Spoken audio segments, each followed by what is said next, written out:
अपने इस पॉइंट के अंदर। पहला, एक तो बुल रन का डिफिकल्ट फेस चल रहा है। आप ये कह रहे हैं कि इस साल 20% स्टॉक्स ऊपर जा सकते हैं, 80% के शायद उतना पैसा नहीं बनेगा। तीसरा, आप ये कह रहे हैं कि जो बड़े फ्रंटलाइन शेयर्स हैं वो ब्लॉक डील की वजह से थोड़ा लिक्विडिटी को हिट कर रहे हैं, देख रहे हैं अपना। सर, मैं इसी में से ना तीन चीज़ें में से एक चीज़ उठा लेता हूँ। जो आपने बताया कि 20% स्टॉक्स थोड़ा ऊपर जा सकते हैं, इनमें अभी भी काफ़ी दम है। वो सेगमेंट या वो शेयर अगर आपने आइडेंटिफाई कर रखे हो, उसमें से एक दो भी मिलेंगे तो फिर काम बन जाएगा। आप जरा हिंट कर सकते हैं या बता सकते हैं?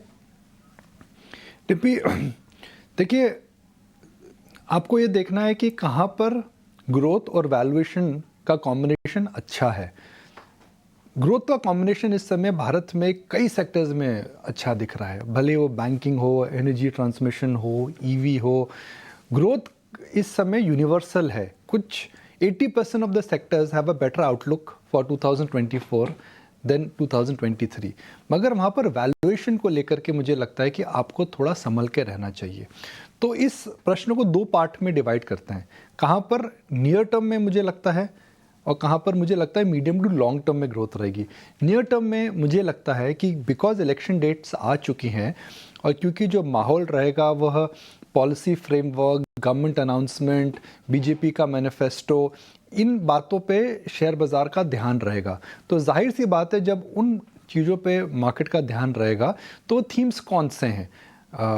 Defence to some extent, energy transmission to some extent, technical exports and manufacturing.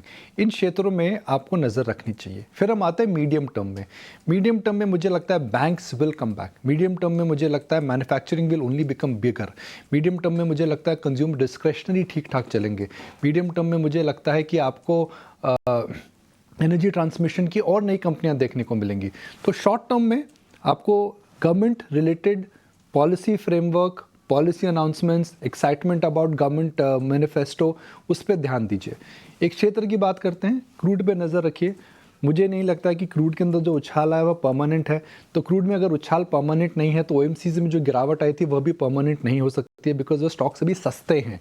तो अगर थीम की आप बात कर रहे हैं तो कुछ आने वाले समय के लिए मुझे लगता है ओएमसी स्टॉक्स पे ज़रूर नज़र रखिए। कोड ऑफ कंडक्ट लग चुका है, इलेक्शन की डेट आ चुकी हैं, तो प्राइस कट्स नहीं आएंगे।